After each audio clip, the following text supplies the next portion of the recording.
Hello and welcome. It's my pleasure to kick off a new series with you, and this is titled Taming the Inner Critic.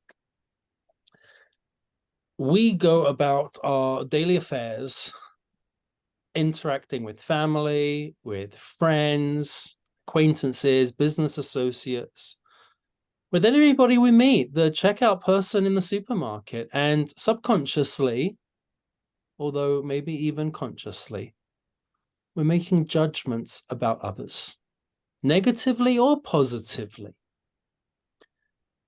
And each interaction is somehow like stored in our mental computers. And I think there's a propensity, if we had to be honest, that there's an inclination to judge negatively. I'm not speaking about everybody, and I know that that's a generalization. And yet, fascinatingly, our Torah teaches us that we have to, it's actually a moral imperative, judge everyone positively. It's a mitzvah to judge others positively. And I want to suggest, and we're going to look at in today's class, that judging positively can actually redefine the entire context of our lives. And it can dramatically change in the most positive way our personal relationships with others.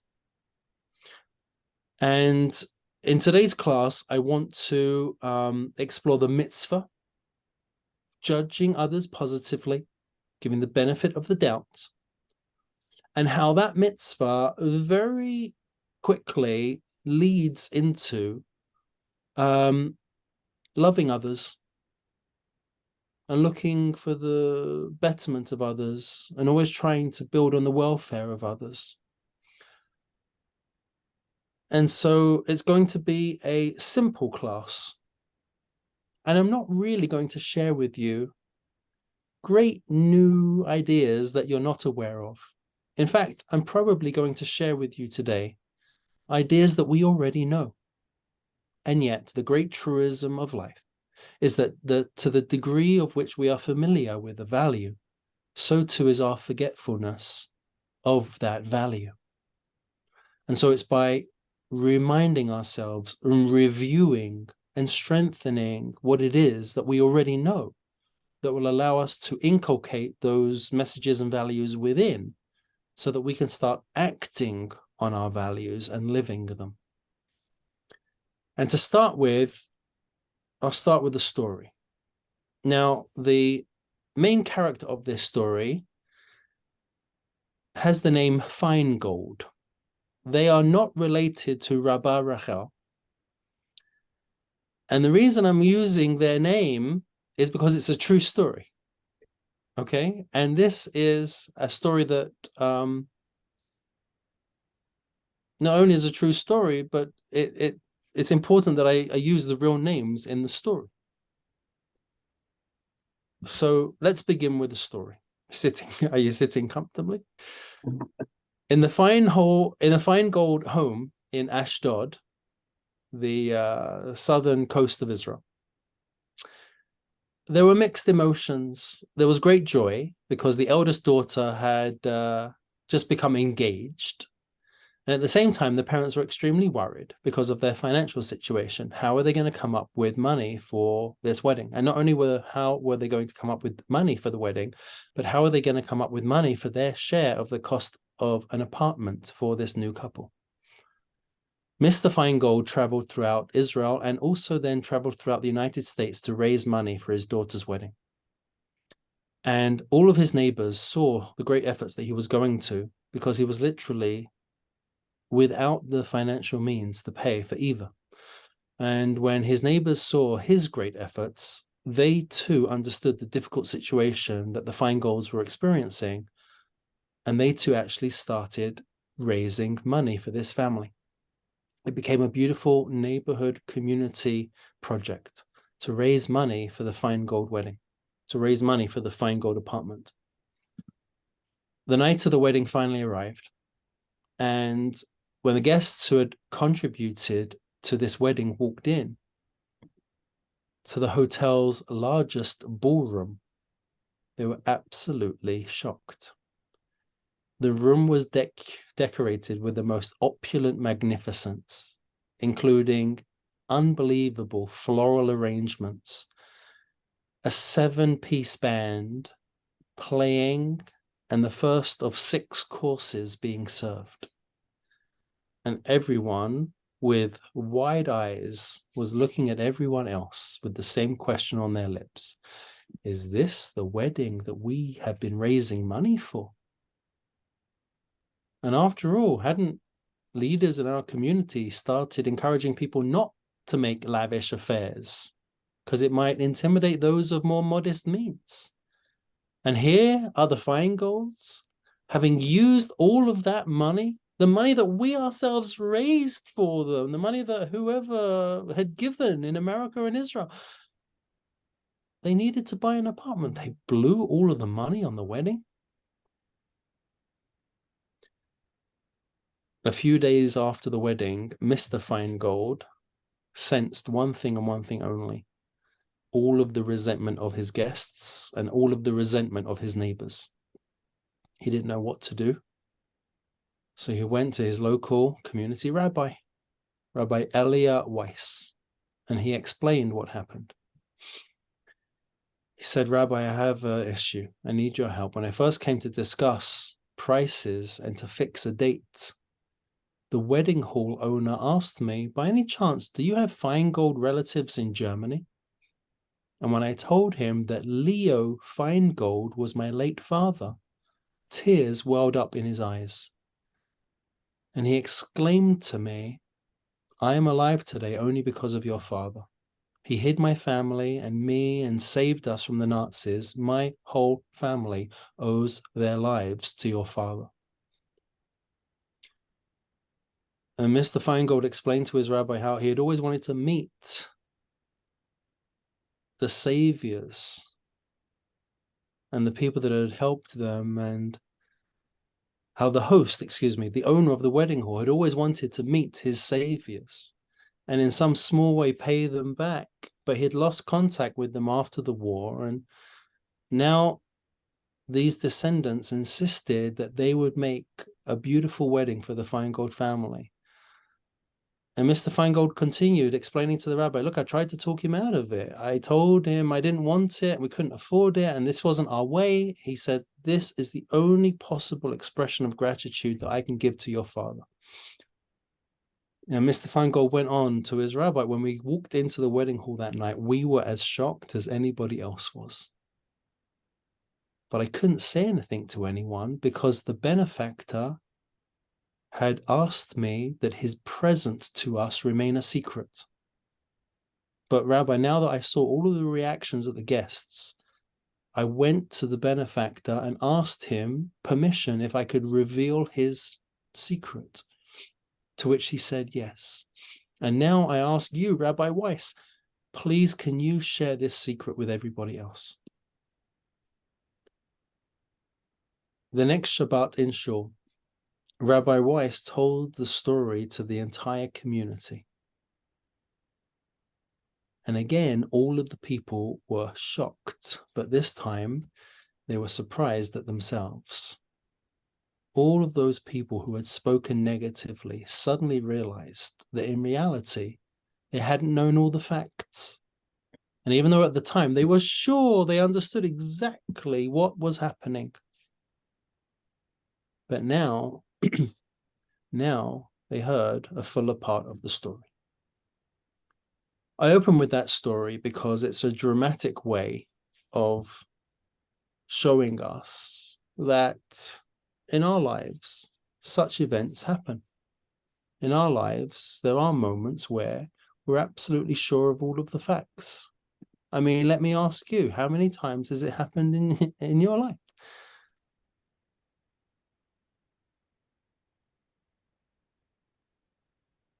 We have this propensity of jumping too quickly. And when we do, it's a shame. It's a shame. let me jump into some of the sources with you. I think it'll be useful if we take a look at some of the sources. Take a look at what Judaism has to say. See where they're found, where they originate from. I think it can be very useful. So let's jump in.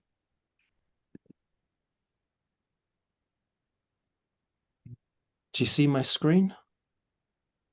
It's gone black. Can you hear me? I can hear you. Yeah, the screen has gone black. Okay. But I see. Okay, it's back. Okay, let me try that again. Share screen. Share screen. No, it's black again. No, it says Rabbi Mark Fishman has started screen sharing, but then that's all. It's just white letters on black background. Yeah. Okay. In other words, we're not sharing whatever you have to share. Very strange. Very strange. Why might that be? Okay, give me another moment. Give me another moment. And I'll try for a third time. No. Ah, Yes. yes. Okay. Baruch Hashem. Baruch Hashem. Okay. And let's jump right in. Okay. Vayikra, third book of the Torah, chapter 19, verse 15. The Torah says as follows: Lo ta'asu avel b'mishpat. You should not commit a distortion of justice. Now, the first part of that verse sounds like it's speaking to a judge. Okay, keep that in mind. Okay, who is this talking to? It sounds like a judge. Lo ta'asu avel b'mishpat. Do not commit a distortion of justice. Lo tisa pnei dal v'lo te'ada pnei gadol. Shouldn't favor the poor. You shouldn't honor the great. But tzedek tishpot amitecha, with righteousness, with tzedek. But tzedek tishpot amitecha, with righteousness, you should judge your fellow. Okay. On the surface, if we just read the Torah, it sounds like this is a rule for a judge. You shouldn't distort justice. Don't favor the poor. Don't favor the rich. It doesn't matter their financial status. Everything has to be equal. Doesn't matter if they're destitute. Doesn't matter if they're a billionaire, famous. The law is the law. And those last three words are key. But tzedek tishpot amitecha. With righteousness, you should judge your fellow. What might that mean? What might that mean? Because if you're not supposed, it actually sounds like it might be problematic. If you're not supposed to show favoritism, like, it doesn't matter if they're poor, it doesn't matter if they're rich. What does it mean? With righteousness, you should judge them. It kind of sounds like you're pulling the rope from both ends. Do you hear that tension? On the one hand, don't commit a distortion. Has to be completely legal. It has to be the law. The chips will fall wherever they fall. The verse is with righteousness. So the Talmud struggles with this phrase. And the Talmud says it's actually not speaking to judges. In a fascinating statement, take a look at text 2. This is taken from the Babylonian Talmud of Shavuot 30a. If you take a look in the Talmud, Shavuot 30a, it takes these words, but tzedek tishpot amitecha, with righteousness you should judge your fellow. And it says something to everyone, not just the judge. Havedan et chavercha lekaf zchut. This means you should judge your fellow favorably. Fascinating.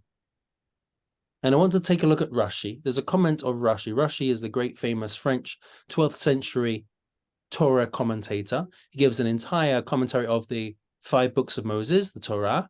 And he also, what did he do in the afternoons, you're asking? He also, with his spare time, gave an entire commentary on the Talmud. So Rashi is an incredibly important commentator. And he comments on the Talmud. Look at what Rashi says. Judge your fellow favorably. This does not refer to judging litigants in court. We're not only speaking to judges now. You don't have to be in court. Rather, it refers to someone who observes another person doing an action that could be interpreted as either a wrongdoing or a neutral act. You should not suspect them of a wrongdoing. Rather, assume they're innocent. Amazing. Amazing.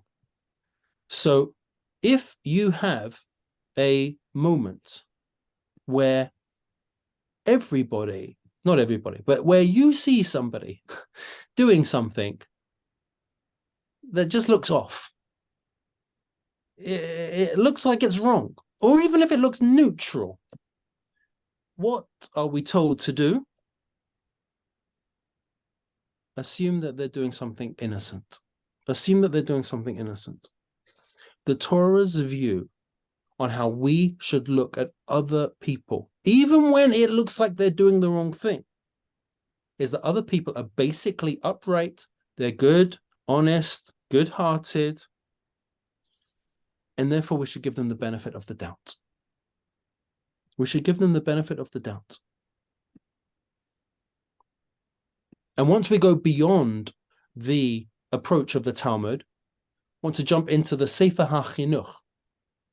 The Sefer HaChinuch is a 14th century Spanish book that gives a list of all 613 commandments. We know there's 613 mitzvot. He goes through each and every one of them and gives a short little paragraph giving the reason of why we do it. So let's take a look at this mitzvah. He counts this mitzvah, judging with righteousness, as mitzvah 235. Okay? Stick this out, cut it out, put it on your fridge. Okay? This should stay with you every day. By the way, if you want a copy of this handout, I'll happily email it to you. So mitzvah 200, just let me know in the chat and write your email address and I'll happily email it to you. There is a mitzvah to judge with righteousness, which means treating the litigants fairly and equally. Another aspect of this mitzvah is that it is appropriate to judge another's actions positively, always interpreting other people's actions and words in a favorable way. In other words, and hear me carefully because this is so beautiful, just as a judge must act fairly in court, the sages teach us that in the courtrooms of our minds, we also must judge fairly. And not only judge fairly, but judge positively. To judge people in a way that gives them the benefit of the doubt. And what will happen when you start to give people the benefit of the doubt? You know what will happen? You'll like them more. This will actually lead directly into enhancing your relationship with these people. I want to show you what I mean. We jump to a contemporary, Rabbi Alexander Ziskin, Yesod v'Shoresh ha'avodah, written within the last 100 years. Take a look at what he writes. The positive command to judge your fellow with righteousness, which is to judge him positively regarding their actions and general conduct, is closely connected to the mitzvah to love one's fellow as one loves oneself. V'achavta l'recha kamocha. It's clear that if one judges one's fellow negatively, even once, he'll find it difficult to fulfill the mitzvah to love that person in the future. What happens if we look at people and we judge them negatively? God, that person is annoying. My goodness, that person really is always doing the wrong thing. How are you going to feel towards that person? They're just going to grate on you. They're just going to be that person that irritates you. I want to go to another contemporary, Rabbi David Kronglass. Look at this. This is beautiful. If one truly loves another as a father loves a son, he'll very naturally have a positive outlook toward that person. He will see everything that that person does in a positive light and judge them positively. Thus, the mitzvah of judging positively is really an outgrowth of the mitzvah to love your fellow as you love yourself. To the extent to which one judges others positively is a good indicator of their love for them. That's an amazing statement to make. To the degree that a person judges someone positively is an indicator to what degree they love them.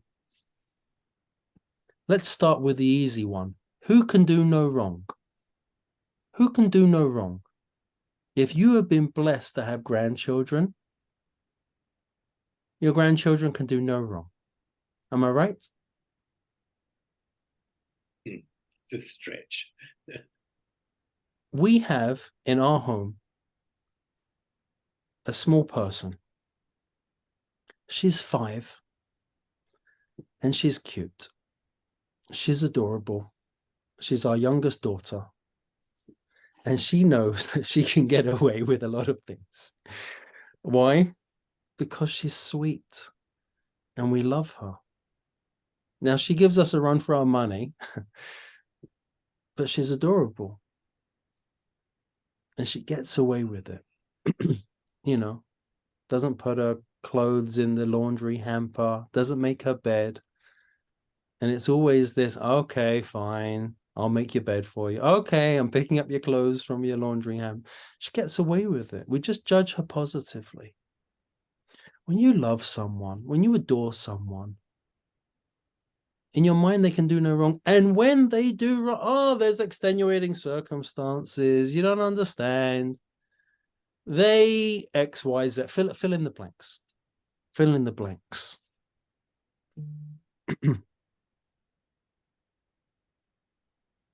And to that degree, hang on, there was a comment. I just want to read the chat.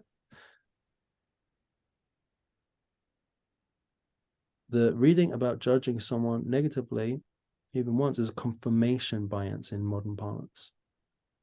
We look for justification for our own opinion. Beautiful, beautiful. That ties in so nicely with what I want to say next. Excellent point. Thank you. Thank you. You know who we love the most? Who do we love the most? I'll give you a clue. You see them when you look in the mirror. you know who we love the most? You know who we love ourselves. You know who can do no wrong? What happens when we do something wrong? Fill in the blanks. What happens when we do something wrong? Oh, God understands. God knows. I really struggle. If you've learned with me before, you know what my favorite example is. God knows that I need that second piece of chocolate cake at 11 o'clock at night as I'm standing in front of the fridge. I'm, and now I'm like, I've got the bet. I'm stress eating. I'm stressed.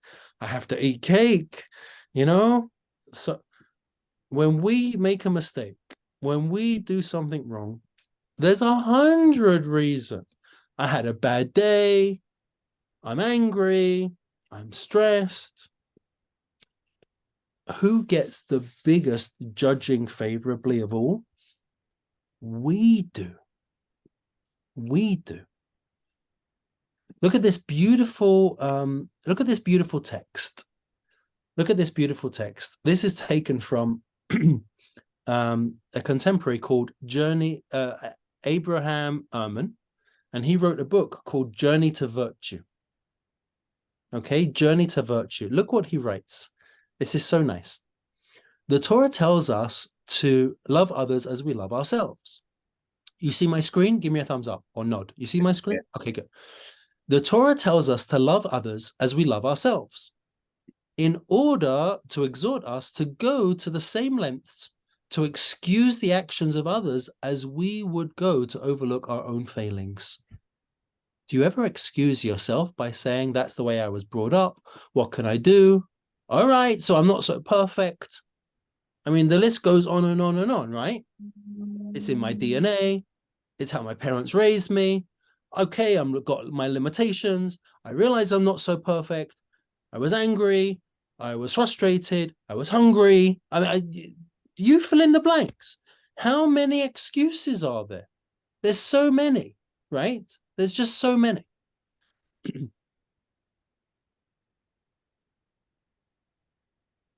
So the next time, continue his life. The next time we jump to condemn someone, put yourself in their place and say, that's the way he was brought up. What can he do? Okay, he's not so perfect. Now, before I go on any further, and especially, with everything that's going on right now, we're talking about ordinary, regular, normal people. I know you know this, but I feel like I just need to name it. We're not talking about extreme circumstances. We're not talking about evil. We're not talking about, you know that already, okay? We're talking about the people in your life, talking about family members. We're talking about your work colleagues. We're talking about your mother-in-law. we're talking about people in the supermarket, whoever it might be, whoever that you know that, but I felt I just needed to over explain it. These are not excuses to continue negative behavior. Rather, this way of thinking is meant to help us view another person in a different light, to replace anger with sadness and empathy for someone who does not see that what they are doing is wrong. I want to share with you an incredible thing, and it was my wife really who helped me so much. I was very frustrated with somebody. And my wife, in a disarming comment, just a one-liner, said, "Why are you frustrated at them? Just look at who they are. Look at the struggles they have. You know that they're not, treating you with a sense of equilibrium. Look at where this is coming from." And in that one throwaway line, my anger just disappeared in a moment. In a second, it was just, oh, okay. You know what? You're absolutely right. And sometimes when we're frustrated at people, when we're angry at people, there's a mental shift that we can make, perhaps. Or maybe this is my challenge. Maybe this is the difficulty of my class. Perhaps there is this challenge to us to be able to say, where's it coming from? Where's it coming from? And if with ourselves, it's almost always possible to find some type of excuse. If with our own behavior, there's at least a mitigation of the severity of an action, then perhaps if we can do that with ourselves, then we can train ourselves to do that with others. And not only judge them neutrally, but actually believe that their behaviors could be good.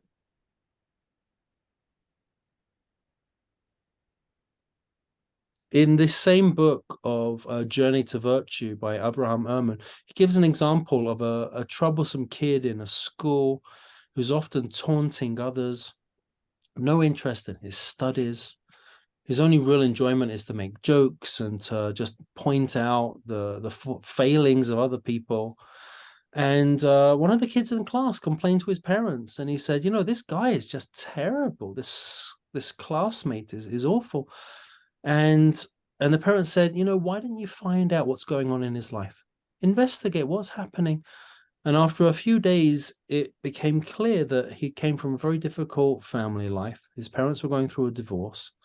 He wasn't receiving the help that he needed. And where was he acting out all of this frustration and difficulty? The struggle, tension, and challenge of his home life was being acted out and expressed in his school life. And as soon as the classmate understood what it was that was happening in the life of his friend, his feelings about him changed drastically. It wasn't a frustration anymore. It wasn't a negativity anymore. It was actually a sense of compassion towards them. It was a sense of compassion towards them. And I'll finish with a final source, a beautiful source from Rabbi Shlomo Volbe. We have seen Rabbi Shlomo Volbe on a number of our classes. Passed away in the 90s. And Rabbi Shlomo Volbe, he was the rabbi who excelled and dedicated his life's work to enhancing interpersonal relationships among his students. That's what he was known for. They haven't yet translated his masterpiece, Alei Shur. This book, Alei Shur, I understand it's in the process of being translated. It was a masterpiece. Like passages here and there, chapters here and there have been translated. I understand they're working on it, but it's like a classic. It was published in the 70s. Listen to this. I don't think there's a home in the Hebrew-speaking world that doesn't have a copy of this book. Rabbi Volbe was so humble, and he lived what he wrote. When he published his book, Rabbi Shaya was telling me that he didn't mass print it and give it to bookstores. Rather, he didn't think many people would buy it. So he sold it out of his own living room. And you had to go to his own living room and ask for a copy of the book, and that's how he would sell it. And Rabbi Shaya told me, beautiful story, that when he was in his gap year in yeshiva before university, he had a bunch of girls. I don't know if Abby is going to listen to this recording. Hopefully not. It's okay. He gave me permission. There was a bunch of girls that wanted to buy this book, but at the time, girls were not going into this rabbi's apartment to buy this book. So they would go to Rabbi Shaya, who at the time was, 19-year-old Adam Shaya, and they would say, here's $30. Can you get me the book? So Adam would go constantly back again and again and again and again to this famous rabbi's apartment, asking for books and books. He never said that he noticed anything. He never called him out on it. I guess he thought that he liked the book and wanted multiple copies. But I remember Adam telling me, Rabbi Shaya telling me that he bought many of these volumes. Look at what Rabbi Volbe writes. Someone who judges others favorably really hopes that his fellow man is guiltless. He seeks ways of understanding the other's actions as good. Stop there. That is so powerful. That one line, you might have been thinking up until now, oh my God, I've got to be naive? Or how annoying, like the Torah is now asking me to play dumb.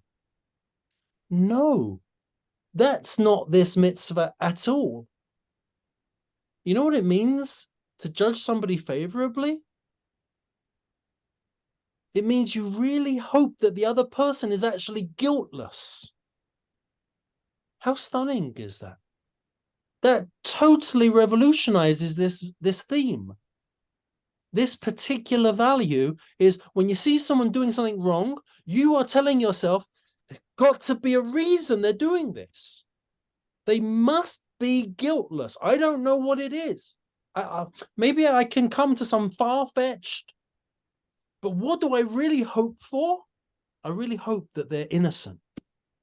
It's an amazing way of reframing this idea. You are looking for ways of understanding the other person's actions as being good.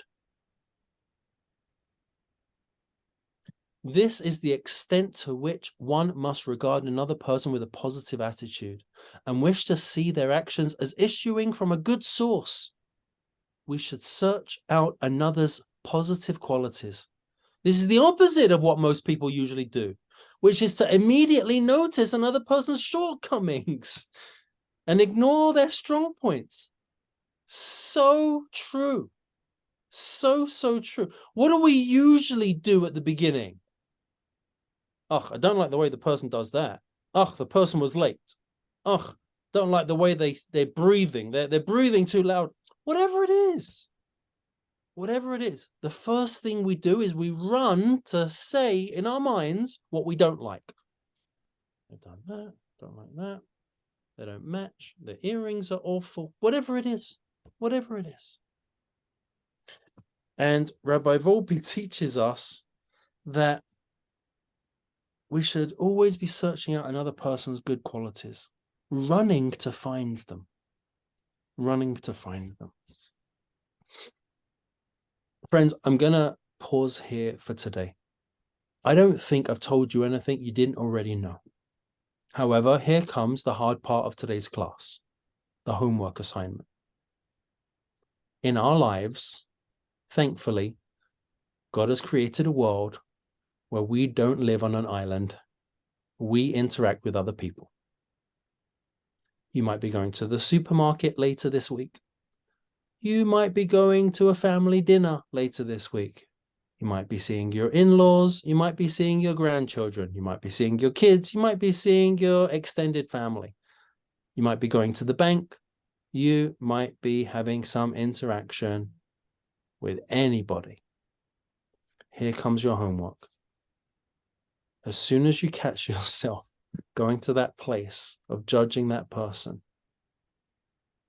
say to yourself, there's got to be a reason for the good that this person is doing what they do. There's got to be a reason for the good that this person is doing what they are doing. And come up in your mind with whatever that reason might be. Okay? That is your homework for today. And I want you to tell me how it goes next week. All right? Okay. Questions or comments? Yeah, I have one. Please. I'm not sure that one can judge a rich, successful person as you would judge somebody who's poor and has no success in life. You're going back to the original source in the Torah that said you shouldn't create a distortion in judgment. Yeah. Don't favor the poor, nor honor the great. Yeah. I mean, perhaps the tendency would be to favor the poor person. You got it. The rich person would be so much more capable of taking any fine or suffering. You hit the nail on the head. That's precisely the meaning of that line. We have a inclination to compassion. We're hardwired. Regular, normal human being has an inclination to compassion. And that verse, speaking to the judge originally, is saying, I know you want to have mercy. I know you want to give clemency. I know you want to show compassion. But it doesn't matter. The person's poor. They're going to get a fine, $100 speeding ticket, whatever it is. $100 is going to ruin that person's week. It's going to ruin their week. Like a major part of their paycheck is now going to be eaten into because of $100 fine. Says the Torah, if they did wrong, they did wrong. And when you're judging them in court, you have to adjudicate the law correctly. And it doesn't matter that they're poor. You have to be able to administer justice according to a standard of truth. So on that is what the Torah is referring to. That is when you are in a court case and you've gotten all of the details and you've heard all the witnesses and you've seen all of the facts. And there is a judgment that needs to be passed. Of course, what we have been speaking about beyond that narrow example has been, what about the courtrooms of our mind? What about our ordinary human interactions where we don't have all the facts, where we don't know all of the circumstances? Thank you, David. Okay. Was there another hand? Did I see another hand? Yes, Lara.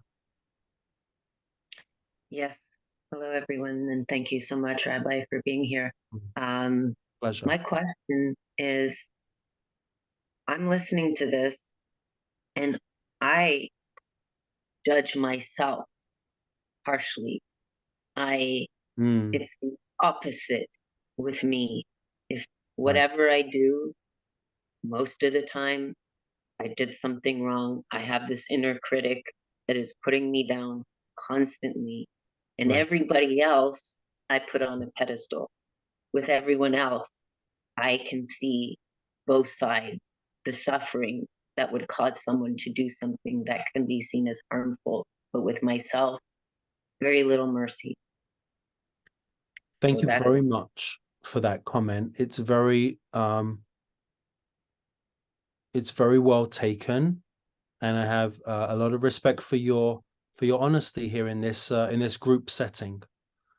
What I would respond with would be as follows: that just as, and hear me carefully because this is so important, just as it is a mitzvah to judge others favorably, so too it is a